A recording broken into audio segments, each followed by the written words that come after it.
Bhestan police સ્ટેશનની હદમાં એક ઘટના બની જેનો આરોપી કે ભેસ્તાન પોલીસ સ્ટેશન રોકે છે સૃષ્ટિ વિરુદ્ધ કૃત્ય કોઈ બાળક પર કરે છે શું ઘટના છે ને શું આરોપી વિશે શું જાણકારી આપશે?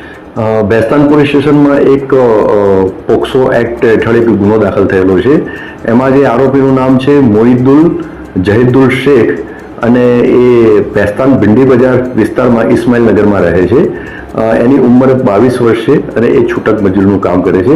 છેલ્લા 3 માસથી એ એના પરિવાર સાથે ત્યાં રહે છે. મૂળ એ વેસ્ટ બંગાળનો છે. આ જે આરોપી જે છે એ આ જે વિક્ટીમ જે છે બાળક એના ફાધર જોડે પરિચય થયેલો હતો અને અગાઉ એમની સાથે કામ કરતો હતો.